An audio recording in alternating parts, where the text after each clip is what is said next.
नमस्कार मित्रों, राम राम। कैसे हैं आप सभी।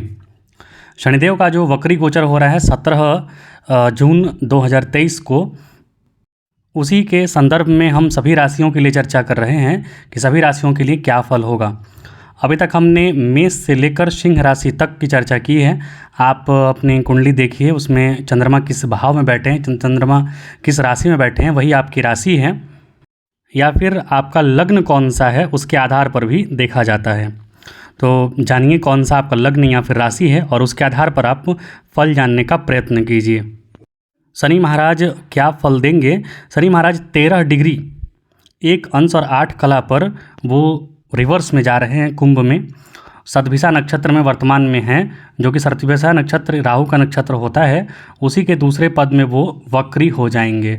वक्री होना मतलब कि बहुत स्लो उनका मोशन हो जाएगा और वो थोड़े ज़्यादा आक्रामक फल देते हैं। शनि जब वक्री रहते हैं तो उनका फल में आक्रामकता बढ़ जाती है। हम इस वीडियो में वर्गो यानी कि कन्या राशि और तुला राशि के बारे में जानेंगे, शनिदेव क्या फल देते हैं। सामने आपको जो चार्ट दिख रहा है उसमें कन्या राशि का दिख रहा है आपको। कन्या राशि में वर्तमान में ग्रह कहाँ कहाँ बैठे हैं। कन्या राशि के लिए यदि आप अभी देखें तो लाभ की स्थिति बड़ी अच्छी बनी हुई है। हालांकि थोड़ा बहुत मान सम्मान में गुरु से या फिर अपने बड़े परिजनों से आपको ठेस पहुंच सकती है, लेकिन फिर भी लाभ के दृष्टिकोण से, कैरियर के दृष्टिकोण से बड़ी स्थिति अच्छी बनी हुई है, क्योंकि शनिदेव छठे भाव में विराजमान हैं, एकदम शत्रुहंता योग बनाकर। दसम भाव में सूर्य चंद्रमा के साथ बैठे हैं 18 तारीख को। शुक्र और मंगल 11वें भाव में आपके विराजमान है, यानी कि लाभ भाव बनता दिख रहा है। हालांकि दूसरे भाव में केतु विराजमान है, तो आप अपनी वाणी पर संयम रखें। वाणी आपकी थोड़ी खराब हो सकती है। आप वैसे भी सिंह कन्या राशि के हैं, तो आक्रामकता तो आपकी इनबिल्ट इनहेरिटरी है। आक्रामक हर जगह रहेंगे आप, चाहे ओजस्वी वाणी हो चाहे कुछ भी हो। अब यदि हम तुला राशि की बात कर लें तो लगन में ही आपके केतु विराजमान हैं, तो बिना सोचे समझे कोई भी निर्णय लेने से आप बचें। हालांकि केतु यदि आपका साथ दे तो आप कैरियर क्षेत्र में कहीं पर भी अपनी झंडा गाड़ सकते हैं। आपके लिए शनिदेव पंचम भाव में विराजमान है, जो कि बहुत अच्छी स्थिति नहीं है। कंटक शनि इन्हें माना जाता है। हालांकि दसम भाव में मंगल और शुक्र का योग बना हुआ है, तो कैरियर क्षेत्र में आपके लिए थोड़ी उत्थान के अवसर मिलेंगे। हालांकि बहुत अच्छी स्थिति नहीं है, क्योंकि यहाँ पर मंगल नीच के बैठे हैं। बस सूर्यदेव जो आपके नवम भाव में बैठे हैं वही कुछ थोड़ा बहुत आपकी मदद कर सकते हैं, क्योंकि लाभ के भाव स्वामी होकर वो भाग्य भाव में बैठे हुए हैं। तो आइए हम विस्तृत रूप से चर्चा करते हैं सिंह राशि, माफ़ कीजिए, कन्या राशि और तुला राशि के लिए वक्री शनि क्या फल देंगे 17 जून 2023 से लेकर 4 नवंबर 2023 तक, अर्थात लगभग 140 दिन मान लीजिए मोटे मोटे तौर पर, या फिर 4.5 से 5 महीने। कन्या राशि की आपने जो पोजीशनिंग देखी है, आपके लिए शनिदेव जो है वो छठे भाव में विराजमान हैं, और ये स्वामी होते हैं आपके पंचम भाव और छठे भाव के। शनिदेव का कन्या राशि में छठे भाव में गोचर बहुत अच्छा माना जाता है, और वैसे भी शनिदेव को 3, 6, 10, 11 भाव में गोचर जब भी करते हैं तो अच्छा माना जाता है, और सबसे मजबूत तो इनको छठे भाव में ही माना जाता है। तो आपके लिए ये प्रबल शत्रुहंता योग बनाकर बैठे हुए हैं, अर्थात कोई भी शत्रु आपको परास्त नहीं कर सकता है। चाहे कितना भी बलवान शत्रु हो, नीच हो, ऊंच हो, दाएं हो, बाएं हो, कोई भी शत्रु हो, आपसे ये परास्त होगा। बस इतना आप याद रखिए, आप अपने न्याय संगत जो स्थिति है उस पर बने रहिए। आप बेईमानी की ओर बिल्कुल भी ना जाएं, असत्य की ओर बिल्कुल भी ना जाएं। आप अपने जायज़ मांगों पर, आप अपने जायज़ अधिकारों पर खड़े रहें, या फिर आप जिस तरीके से परिश्रम कर रहे हैं, नौकरी के लिए प्रयास कर रहे हैं, कुछ भी के लिए प्रयास कर रहे हो, तो आप ईमानदारी पूर्वक अपने कार्य पर अडिग रहिए, कार्य करते रहिए, आपको सफलता ज़रूर मिलेगी। शनिदेव यहाँ बैठकर उनकी 3 दृष्टियाँ होती हैं, तीसरी, 7वीं और 10वीं।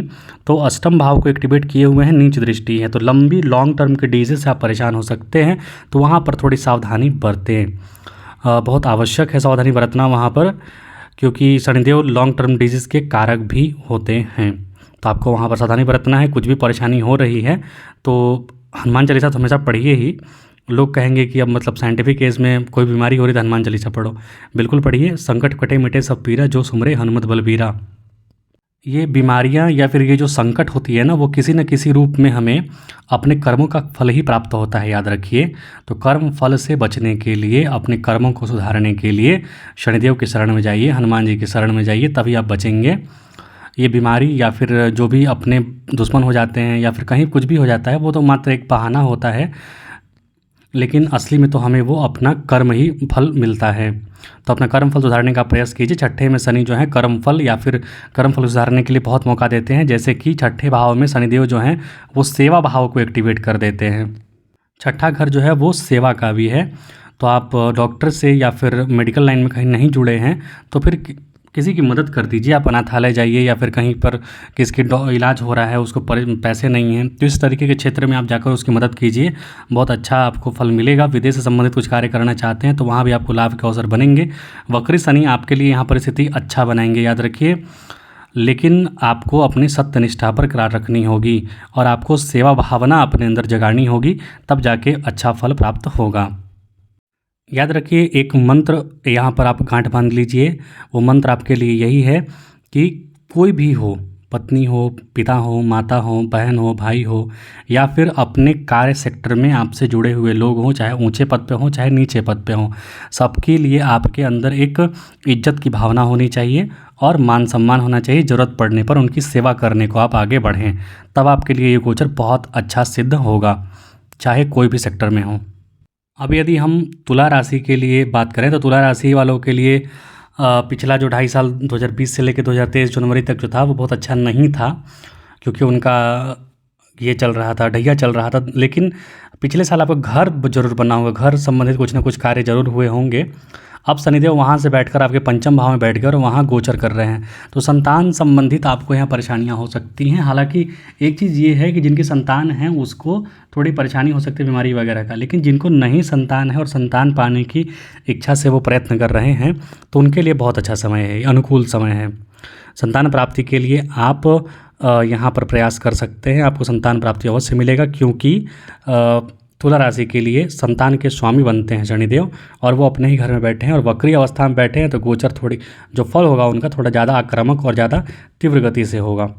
तो यहाँ पर संतान संबंधी परेशानियाँ जो है आपको वो यहाँ पर निजात मिलेगी। आपको संतान के लिए आप प्रयत्न कीजिए। दूसरा चीज़, यहाँ पर अचानक से धन संपत्ति का भी लाभ मिलने का योग बन रहा है। यहाँ शनिदेव तीसरी दृष्टि से सप्तम भाव को देखते हैं, फिर 11वें भाव को देखते हैं और दूसरे भाव को देखते हैं। तो याद रखिए, शनिदेव यहाँ से बैठकर सप्तम भाव को एक्टिवेट करेंगे तो रोज़मर्रा के जीवन में जो थोड़ी परेशानियाँ आ रही थी, आपको व्यापार नहीं चल रहा था तो व्यापार चलेगा वक्री अवस्था में। साथ ही साथ आय के आपके मार्ग खुलेंगे, लाभ के मार्ग यहाँ पर 17 जून से लेकर और 4 नवंबर के बीच में आय के मार्ग आपके ज़रूर खुलेंगे, लाभ आपको अवश्य प्राप्त होगा। और पैतृक धन संबंधी मामले में यदि आपको कहीं अड़चन हो रही थी तो वो मार्ग आपका अब जाके सुदृढ़ होगा। वहाँ पर आपको पैतृक जो भी संपत्ति है, अचल संपत्ति है, वहाँ से लाभ प्राप्ति के अवसर प्राप्त होंगे। समस्या यहाँ कहाँ आ सकती है? समस्या यहाँ आ सकती है सप्तम भाव से, क्योंकि नीच दृष्टि पड़ रही है वहाँ पर, तो दाम्पत्य जीवन जो है वहाँ पर थोड़ी खटपट हो सकती है, तो वहाँ पर आपको सतर्कता बनाए रखनी है। हालांकि संतान संबंधी परेशानियों से आपको निजात मिलेगा, लेकिन यदि आपके संतान बड़े बड़े हो गए हैं तो उनके स्वास्थ्य का ध्यान ज़रूर रखिए, क्योंकि यहाँ पर शनि महाराज बैठे हैं तो कुछ न कुछ परेशानियाँ लेकर आएंगे, कर्म क्षेत्र देंगे, कर्म फल। नौकरी परिवर्तन का विचार आप त्याग दें, अपनी माता का विशेष ध्यान, स्वास्थ्य का ध्यान ज़रूर रखें। तो ये आपके लिए कन्या राशि और तुला राशि के लिए कुछ मोटे मोटे बिंदु मैंने आपको बताए। कुछ त्रुटि लगी हो तो आप कमेंट बॉक्स में पूछ सकते हैं। आप कुंडली विश्लेषण के लिए भी हमसे संपर्क कर सकते हैं।